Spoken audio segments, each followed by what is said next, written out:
বলিউডের স্পষ্টবাদী অভিনেত্রী সোয়ারা ভাস্কর আবারও আলোচনার কেন্দ্রে। মাথার ওড়না দিয়ে তোলা একটি ছবি ঘিরে নেটিজেনদের সমালোচনার মুখে পড়েছেন তিনি। সম্প্রতি সোয়ারা তার স্বামী ফাহাদ আহমেদের সঙ্গে মাওলানার সাথে দেখা করতে যান।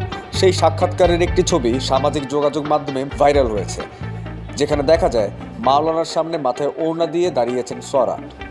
ছবিটি সামনে আসতেই নেটিজেনদের একাংশ তার স্বাধীনচেতা মনোভাব নিয়ে প্রশ্ন তুলেছে। যে সোয়ারা বরাবরই নিজের সাহসী ও স্পষ্টবাদী মনোভাবের জন্য পরিচিত, তার এমন বদলে যাওয়া দেখে অনেকেই অবাক। কেউ বলেছেন স্বাধীনচেতা একজন নারী হঠাৎ হিজাব কেন পরলেন, আবার কেউ ব্যঙ্গ করে মন্তব্য করেছেন ভালোবাসার নামে মানুষ কত কিছুই না করে। সোয়ারা তার উদাহরণ। এটি প্রথম নয়, এর আগে হিজাব নিয়ে বিতর্কে জড়িয়েছেন সোয়ারা। বছর দুয়েক আগে দ্রৌপদীর পোশাকের সঙ্গে হিজাবের তুলনা করে সমালোচিত হন তিনি। তখনও তাকে ট্রল করা হয়েছিল।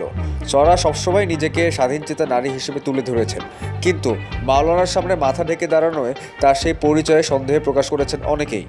বলিউডের অভিনেত্রীদের শরীরের গড়ন, পোশাক কিংবা ব্যক্তিগত জীবন নিয়ে ট্রল করা নতুন কিছু নয়। রীতাভরি চক্রবর্তী থেকে ঐশ্বরিয়া রায়, প্রায় প্রত্যেকেই কোনো না কোনো সময় সোশ্যাল মিডিয়ার ব্যঙ্গ বিদ্রূপের শিকার হয়েছেন। এবার সেই তালিকায় আরও একবার যুক্ত হলেন সোয়ারা ভাস্করের নাম। তবে সমালোচনা বা ট্রলের বিষয়ে সোয়ারার কোনো প্রতিক্রিয়া এখনও পাওয়া যায়নি। বরাবরের মতোই তিনি নিজের কাজ ও ব্যক্তিত্ব নিয়ে এগিয়ে যাচ্ছেন।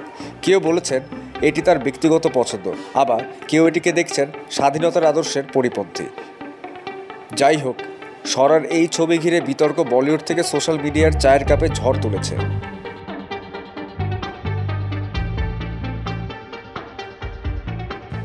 Desk report, change TV digital.